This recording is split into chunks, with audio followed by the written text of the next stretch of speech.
So there you are.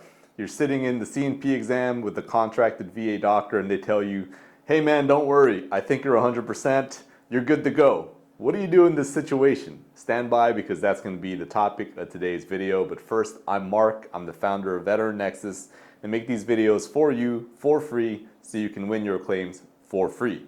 Hopefully you get content and help from these videos, education. But if you can't win your claim for free because you're confused, you're lost, you don't have enough time, I do run a consultation service, and if we can't help you win for free, then at least we can take the pain and the time away from the process. It is a paid service though, so get as much as you can out of these videos, and anywhere else you're getting help should always be a last resort. That said, let's go into this CNP exam situation. So how do you describe a CNP exam? A lot of you watching have been to one, and I can tell you, you could tell me, it's a horrible, horrible experience. You're disabled and you're a veteran and you spent your entire career thinking that going for benefits and complaining was weak, so you kind of feel like a dirtbag. That's one. You also feel like a liar because of all the stigmas out there. It's like, oh, you're lying, you're not disabled, you didn't go to combat or lose a limb. So you have that working against you. And finally, it's just you need the win, otherwise why are you going for the benefits? You probably need the money, so you have a lot riding on this exam, but you feel like a liar and you have all these negative feelings pushing against you. And then here we go, we have a doctor that says these words to you. Hey Mark, hey Alan, hey Tim, hey Mike, don't worry, I've got the veterans back, I think you're 100%. What do you do in this situation? Now, before I go any further, I'm not a doctor, lawyer, or an accredited agent. None of this is meant to be legal advice. This is just my opinion based on experience, having talked to hundreds of veterans. So you take that for what it's worth. You do your own research. You should never believe what just some dude on YouTube says to you, or the internet for that matter. But why is this doctor saying this? Right? You got to just think through the situation. Here's what a lot of veterans do when they hear those words. They do that rucksack flop mentally. If you don't know what that is, I'm not going to explain it. Basically, you check out and you're like, hey, I don't have to work anymore because this person's just going to do it for me. Mentally, that's what happens, and you just stop telling your story. You stop telling how bad things are. You just think this doctor has all the power in the world to just, check some boxes and help you. That is the wrong answer. So let's discuss some reasons this doctor might be saying this. One, they have great intentions. Doctors, they're generally good people that do want to help you, and they probably mean it. It's just that they don't know what 100% is, most of them. So they might just be trying to put you at ease so that you'll actually complain and say the things that you need to say, which veterans suck at complaining, either because we talk too much or talk too little. We suck at it. And so they want to help you complain, but this has the weird disadvantage of you kind of mentally check out and you don't really say anything anyways. So that's one reason I think the doctor's doing it. The other big reason is, look, these docs are doing this all day. Most likely they're seeing, 6 to 10 veterans, something like that, if I do the math correctly, in an 8-hour day. And they're just trying to churn people out.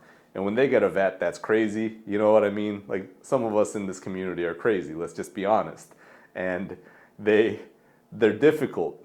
Well, this doctor just wants to get them in and out. So they're going to tell you whatever's going to make you feel good, so you cooperate and you leave. So I think those are the two big reasons, at least in this video, I'm going to discuss as to why doctors do that.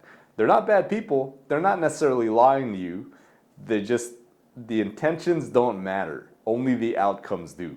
So they intend to do something, but if it hurts you unintentionally, well, you're the one who holds the bag proverbially here, because here's the thing.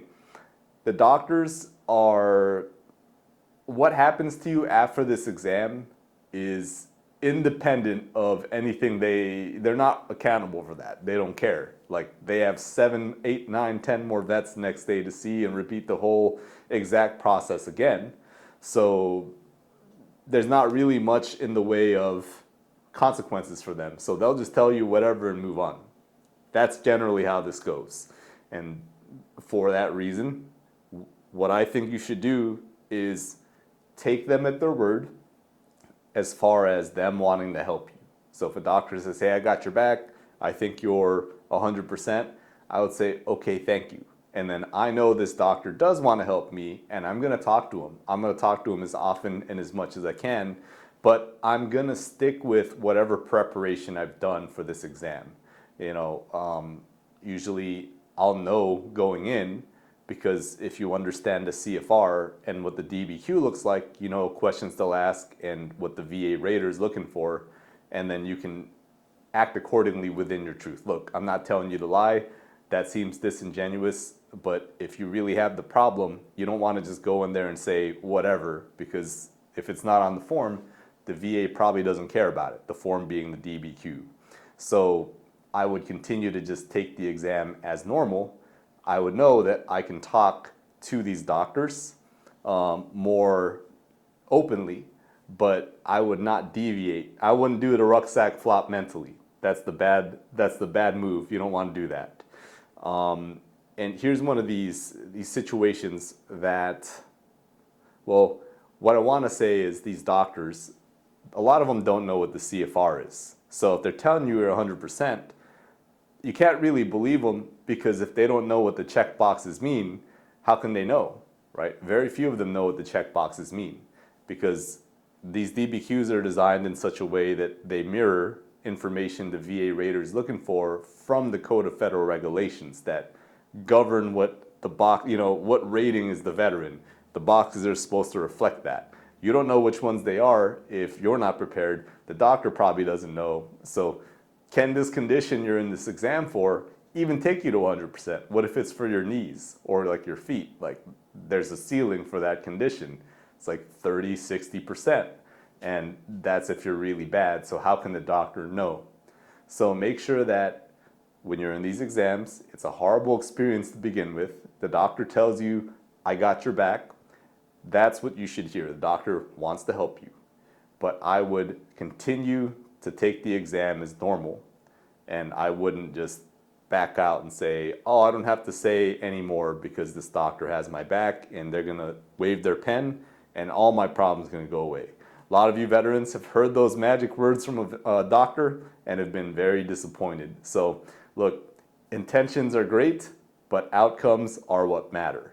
So this doctor's intent might be pure, might be good, but the outcome for you might not be good, and then this doctor has nothing to do with what happens the day after you lose. Not like you can go to that doctor's office and say, hey man, you said you had my back.